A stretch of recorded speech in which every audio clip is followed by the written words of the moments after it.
You are looking live at Launchpad 6 at Site 31 at the Baikonur Cosmodrome in Kazakhstan, where it is just past 5 a.m. on Friday morning in the frigid pre-dawn hours. In your view, a Soyuz 2.1A rocket, fully fueled, ready to lift off 24 minutes from now to send the Soyuz MS-23 spacecraft without a crew on board on a 2-day journey to link up to the International Space Station. Soyuz MS-23 is the replacement vehicle for the Soyuz spacecraft that was damaged last December, losing its cooling capability, rendering it available only for emergency purposes.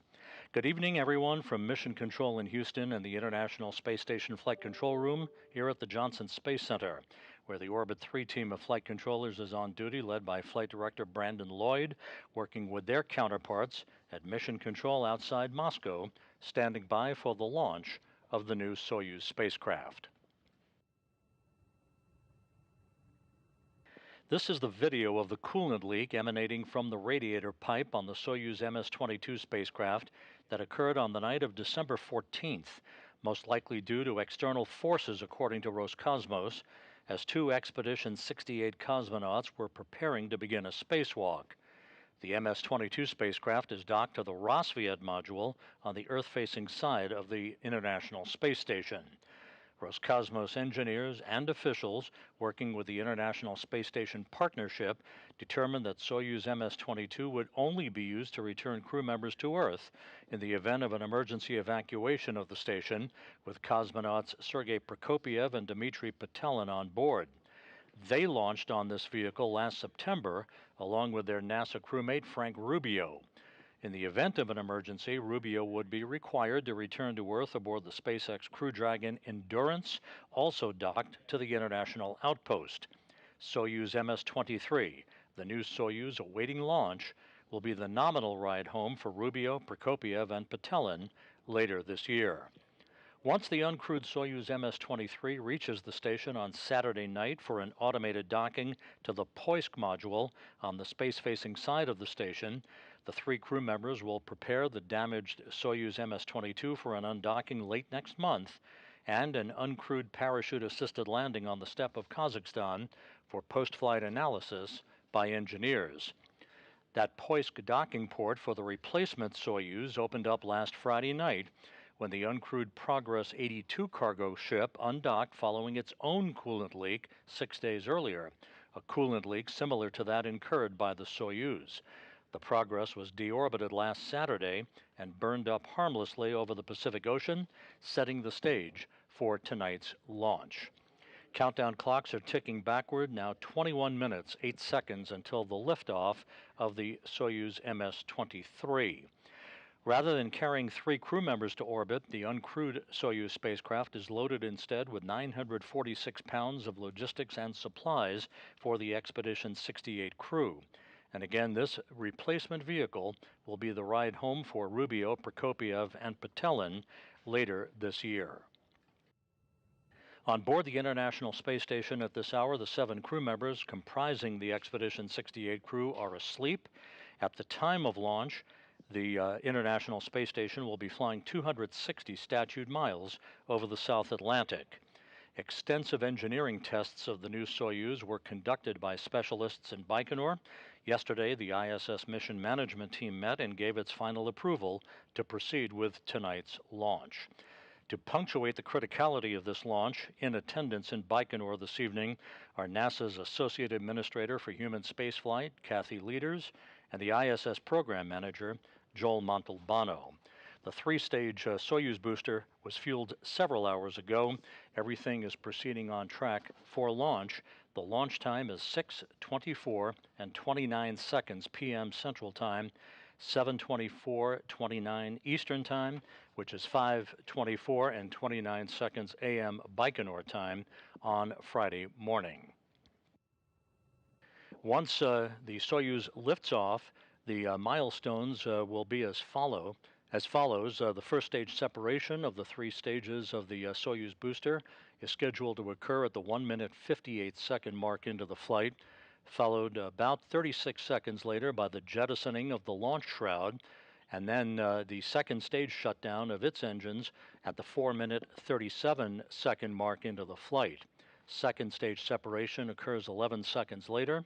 The third stage engines will continue to propel the Soyuz uphill to its preliminary orbit, with third stage shutdown and initial orbital insertion occurring at the 8-minute 46-second mark into the flight. Following that, 3 seconds later, Soyuz separation from that third stage. That will activate what is called Program 4, the deployment of appendages, meaning the solar arrays and navigation antennas, and the Soyuz will be on its way. Again, this is a 34-orbit, 2-day journey to reach the International Space Station. At that point, the chase will be on. Automated docking to the Poisk module is scheduled for Saturday night at 7:01 p.m. Central Time, 8:01 p.m. Eastern Time.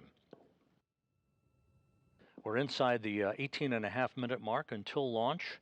Again, you're looking at a view of the Soyuz booster, the 2.1A booster on Launch Pad 6, Site 31 at the Baikonur Cosmodrome. The gantry arms were retracted about 20 minutes ago, and the vehicle is on autonomous power at this hour.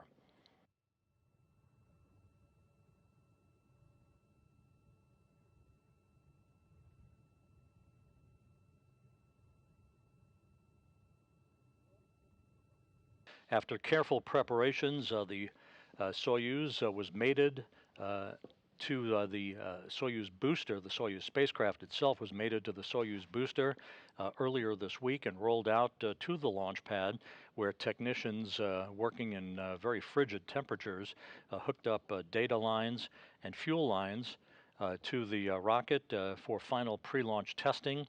Everything has gone by the book as the Soyuz awaits its liftoff. Again, no crew on board. This will be the ride home for Frank Rubio, Sergey Prokopyev, and Dmitri Petelin later this year.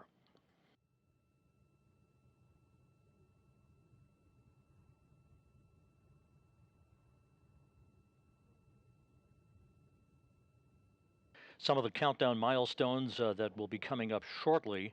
At the T-minus 7-minute mark, a launch key will be inserted in the launch bunker, a real key that transitions the launch sequence into its final automatic mode. At the T-minus 5.5-minute mark, there'll be a final check of the range down in Baikonur to make sure that the range is clear, no constraints, and that the Soyuz rocket is ready to begin its journey. Even though there's no crew on board, onboard systems will be switched to what is called onboard control, with cockpit displays being activated on board the Soyuz. And again, in place of the typical 3-member crew, we have 946 pounds of supplies and logistics for the Expedition 68 crew on board the International Space Station. At about the 3-minute 45-second mark into the count, the fuel lines and other elements of the rocket engines will be purged with nitrogen to fireproof them by removing vapors of fuel and oxidizer. And about 45 seconds after that, the boosters will be pressurized for flight, optimizing the flow of fuel and adding structural support to the rocket. Coming up on the 15.5-minute mark in the count, everything proceeding on track at Site 31 at the Baikonur Cosmodrome in Kazakhstan.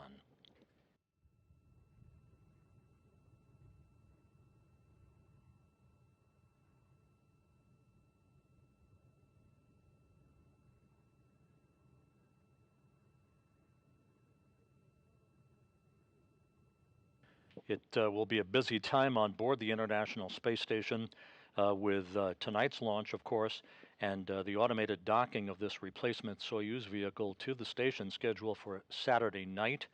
A little over 24 hours after that is the scheduled launch of the SpaceX Crew Dragon Endeavour from Launch Pad 39A at the Kennedy Space Center to carry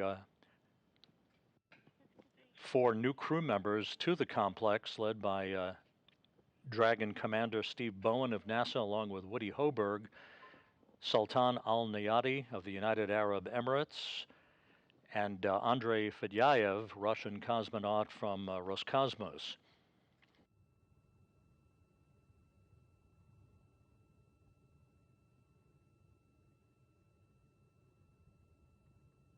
Temperatures in Baikonur right now, 25 degrees Fahrenheit, very light winds, and mostly clear skies for the beginning of the 2-day trip by the Soyuz vehicle, and automated docking planned for the Soyuz to the Poisk module on the space-facing side of the complex.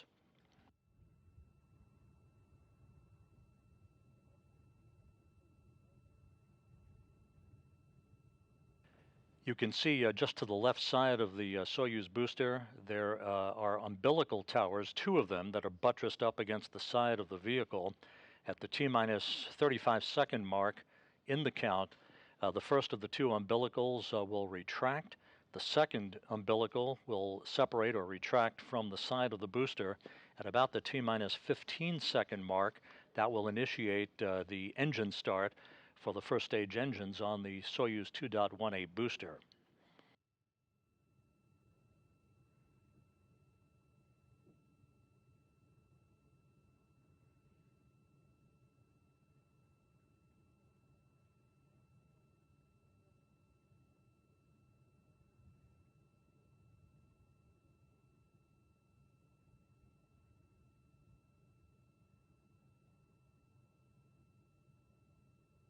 Inside 13 minutes until launch, everything continues to proceed in flawless fashion in the count. There is actually a 10-second launch window available for Soyuz launches, although the way the countdowns are typically structured, those launches occur right on the dot. And again, launch time this evening, 6:24 and 29 seconds p.m. Central Time.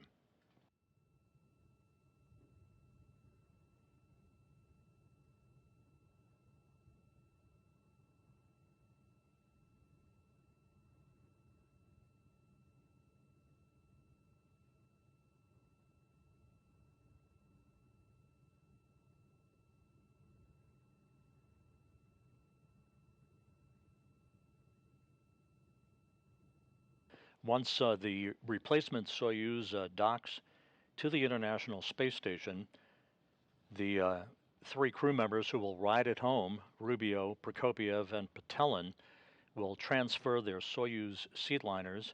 Prokopyev and Petelin will move his Soyuz seatliner from the damaged Soyuz MS-22 over to the new Soyuz MS-23, and Frank Rubio, who temporarily moved his Soyuz seatliner over to the Crew Dragon Endurance, which is docked to the International Space Station, will similarly move his Soyuz seatliner over to the new Soyuz.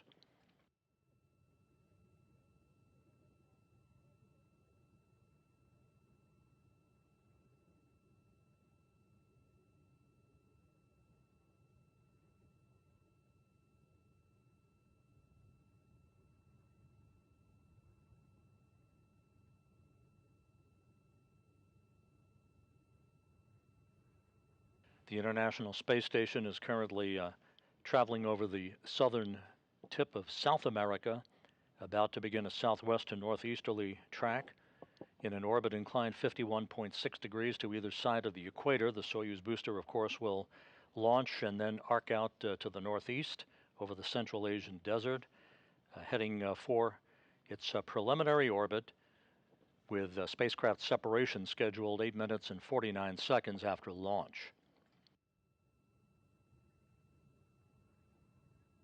Coming up on the T-minus 10-minute mark.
After the Soyuz vehicle reaches its preliminary orbit, there'll be a series of what are known as DV burns, delta velocity burns, of the Soyuz spacecraft's engine that will initially raise the orbit of the Soyuz vehicle to match that of the International Space Station and to slowly, incrementally close the gap between itself and the station, setting up what is called the automated rendezvous sequence on Saturday, leading to the autonomous docking of this vehicle to the Poisk module.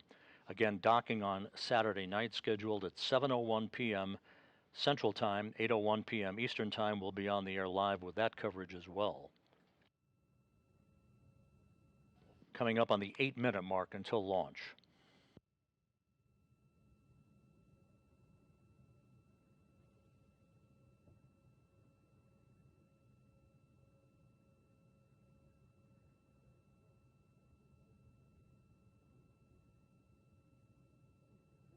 T-minus 8 minutes and counting.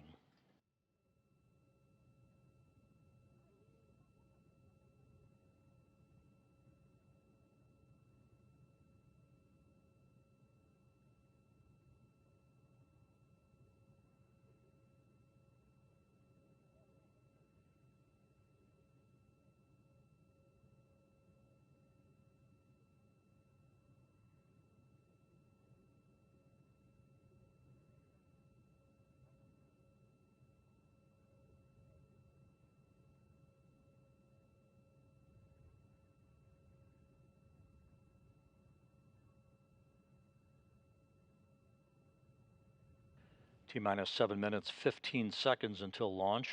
Coming up on the point where the launch key is inserted in the launch bunker, transitioning the launch sequencer into automatic mode.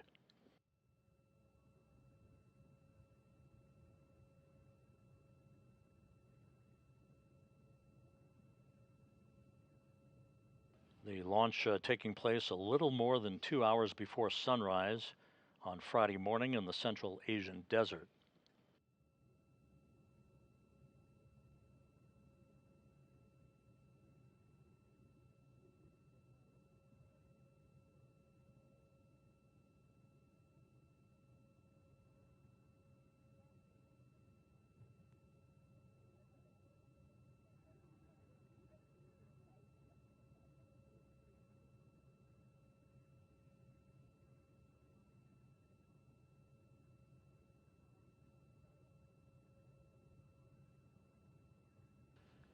And there's a view inside the descent module, the crew cabin of the Soyuz MS-23. Normally you would see 3 crew members strapped into those seats.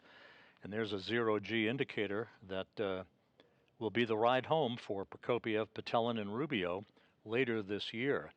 The Soyuz, you can see right above the zero-G indicator, that is cargo, 946 pounds of cargo, replacing the presence of the crew members.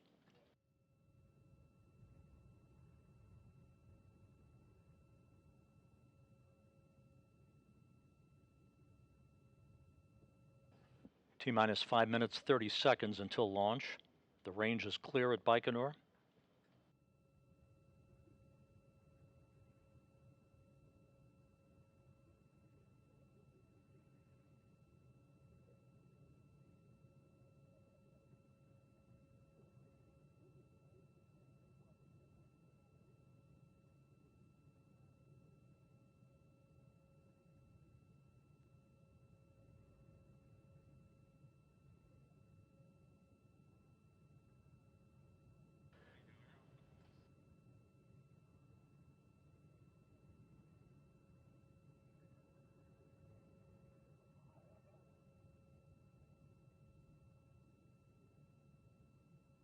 Coming up on the 4.5-minute mark until launch. Onboard systems will be switched to what is called onboard control, and recorders are being activated.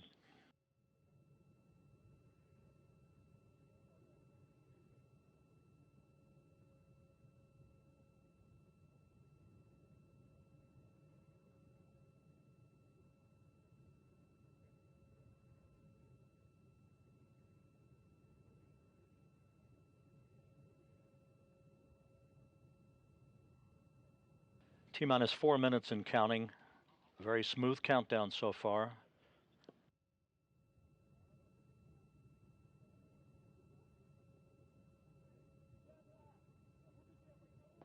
The first stage of the booster is being replenished with fuel. That ground propellant feed will be terminated about a minute and a half before launch.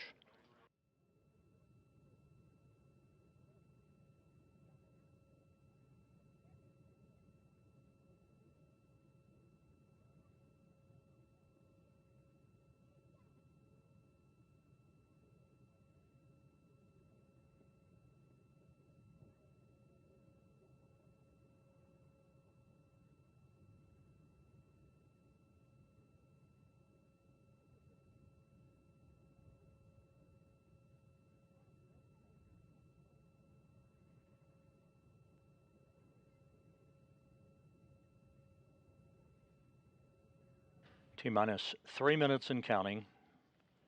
Just a few seconds away from booster tank pressurization.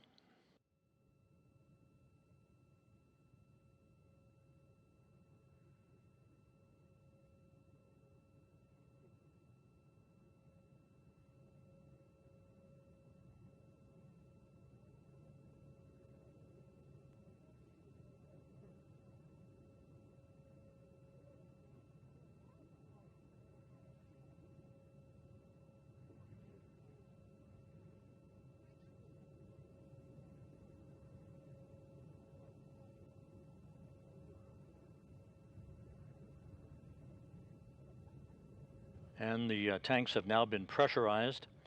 Once again, this optimizes the flow of fuel and adds structural support to the rocket as it sits on the pad. T-minus 2 minutes and counting till the launch of the uncrewed Soyuz MS-23.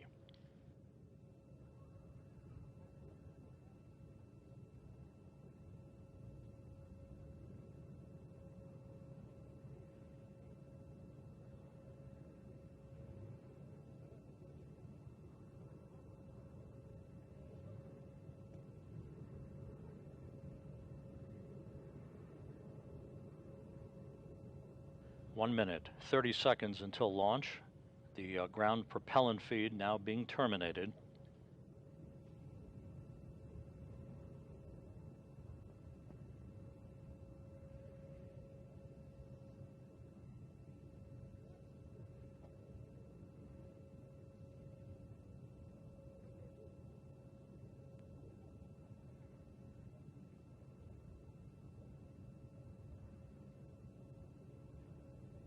T-minus 1 minute. Auto sequence start initiated.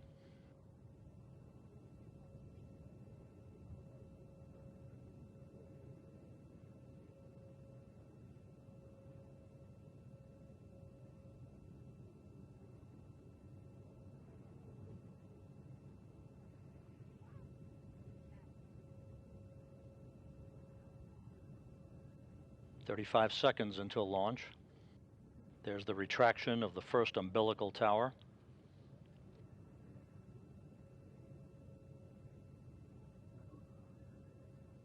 The second umbilical will retract in just a few seconds, initiating the engine sequence start.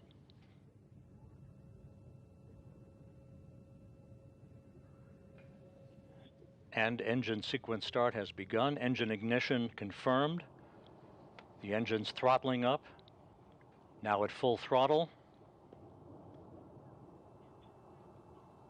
Turbo pumps at flight speed and liftoff. A new ride back to Earth for Rubio, Prokopyev, and Petelin takes aim on the International Space Station.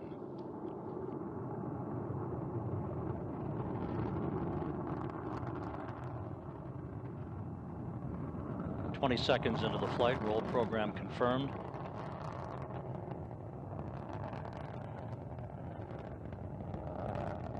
Engines reported to be operating normally from the blockhouse at Baikonur. 38 seconds into the flight. The Soyuz arcing out to the northeast. Good structural stability on the vehicle.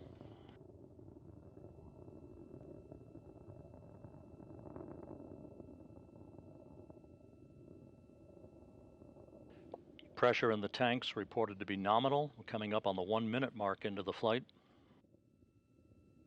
Passing through maximum dynamic pressure.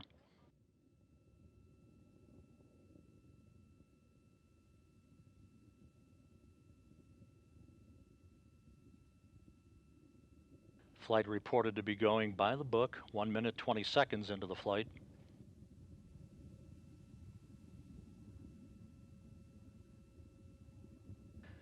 All structural parameters are reported to be normal.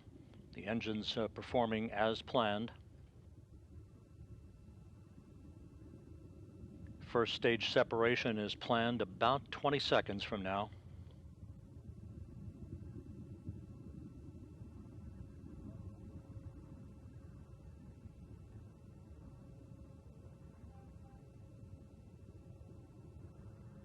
Standing by for first stage separation.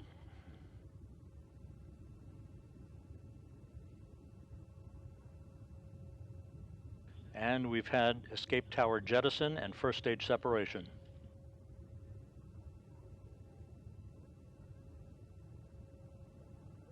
The Soyuz traveling 4,500 miles an hour, 29 miles in altitude, 29 miles downrange, coming up on the 2.5-minute mark into the flight.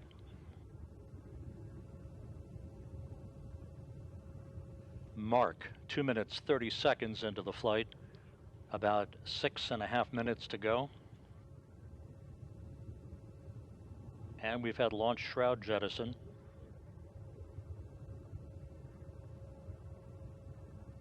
This view now from a television camera on the upper stage of the Soyuz booster. Coming up on the 3-minute mark into the flight. Less than 6 minutes of powered flight remaining.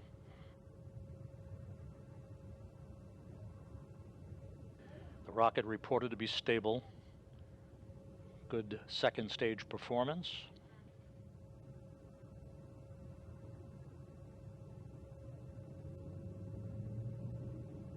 Liftoff time was confirmed at 6:24 and 29 seconds p.m. Central Time, 5:24 and 29 seconds a.m. Baikonur time on Friday morning. 3 minutes 40 seconds into the flight.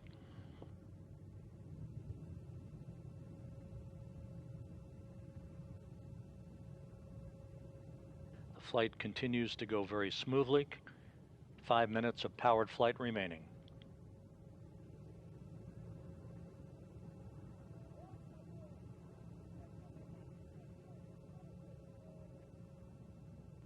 Four minutes into the flight, the Soyuz traveling 7,400 miles an hour, 81 miles in altitude, 190 miles downrange from the Baikonur Cosmodrome.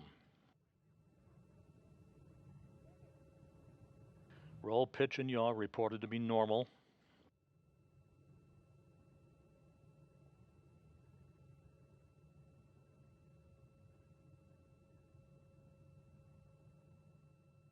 Good structural parameters, good engine performance.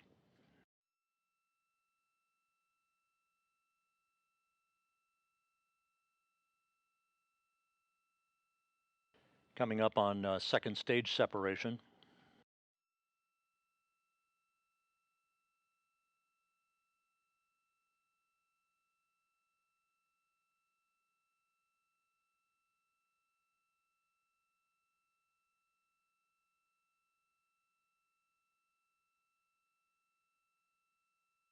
Second stage separation confirmed, third stage engine up and running. 5 minutes, 10 seconds into the flight. 3 minutes and 40 seconds of powered flight remaining.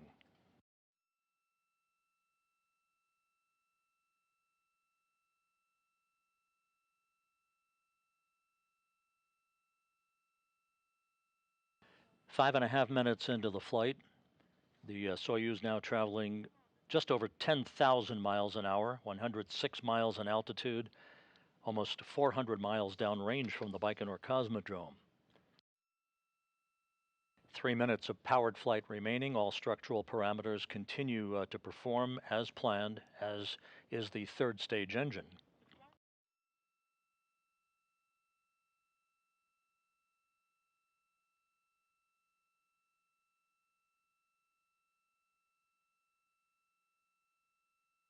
roll, pitch, and yaw, all confirmed to be normal. Good engine performance.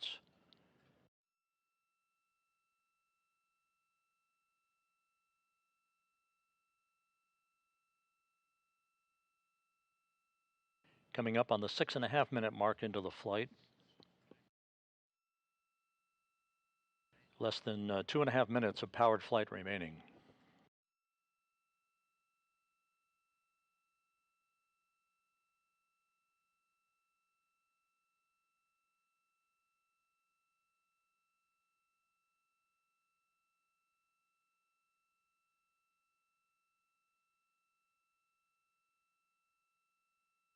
Coming up on 7 minutes into the flight. Mark 7 minutes. 1 minute, 48 seconds of powered flight remaining.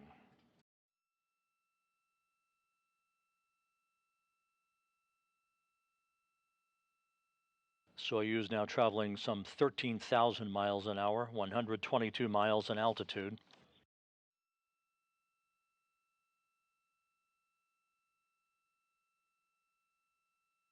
The vehicle reported to be stable. All parameters are good. Engine performance is by the book.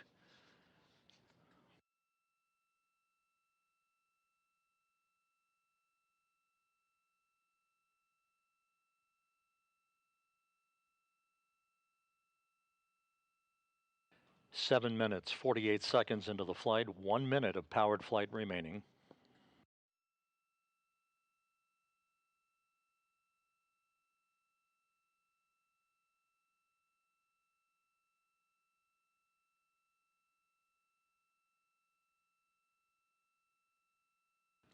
Eight minutes, 10 seconds into the flight.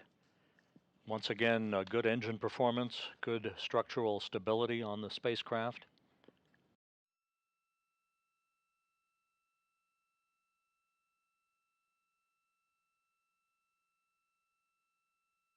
Now 8.5 minutes into the flight, less than 30 seconds until third stage separation.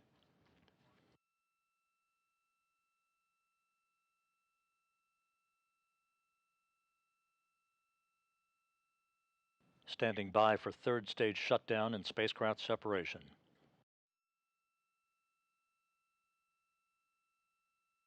Third stage shutdown and spacecraft separation.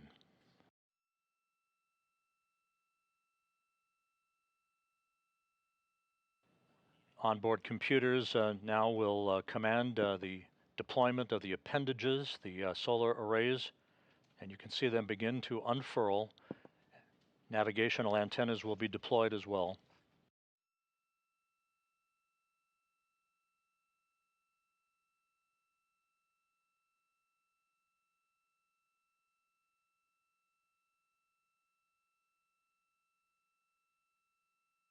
And we now have confirmation that all appendages have been deployed, the solar arrays deploying as planned, as are all the navigational antennas. A nominal ascent for the Uncrewed Soyuz MS-23. A perfect ride to orbit for the vehicle that will bring home Frank Rubio, Sergey Prokopyev, and Dmitri Petelin later this year.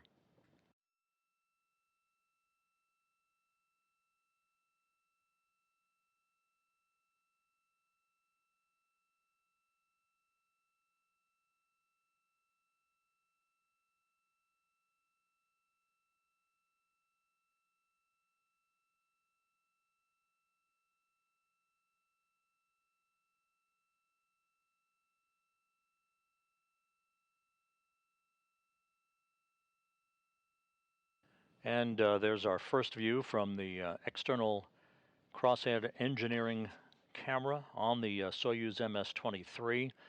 This camera will come into play with all the navigational antenna during the rendezvous, final approach, and docking, the automated docking that this spacecraft will conduct on Saturday night as it links up to the Poisk module on the space-facing side of the International Space Station.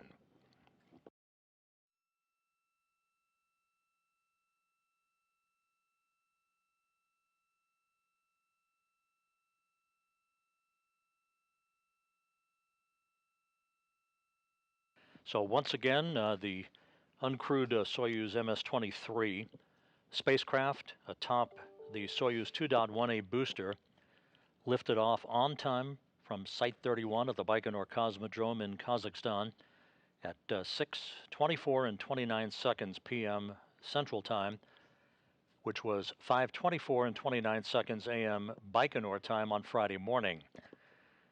It took just under 9 minutes for the three-stage Soyuz booster to do its job. Everything was perfect all the way up, with spacecraft separation coming at the 8-minute 49-second mark into the flight, followed seconds later by the deployment of the Soyuz's solar arrays and its navigational antennas. At this point, the Soyuz vehicle will conduct a series of DV, or delta velocity burns of its engine, to raise its orbit to match that of the International Space Station and to close the gap between itself and the outpost, setting up an automated approach and docking to the Poisk module of the International Space Station on Saturday night. So with that, we'll wrap up our coverage with a programming note. We'll be back on the air on Saturday night for rendezvous and docking of the Soyuz MS-23, with our coverage beginning at 6:15 p.m. Central Time, 7:15 p.m. Eastern Time. Docking is scheduled at 7:01 p.m. Central, 8:01 p.m. Eastern Time. We'll see you back here on Saturday night. In the meantime, that wraps up our coverage for this evening. A perfect launch for the MS-23, the new Soyuz, the replacement Soyuz, on its way to the International Space Station. This is Mission Control Houston.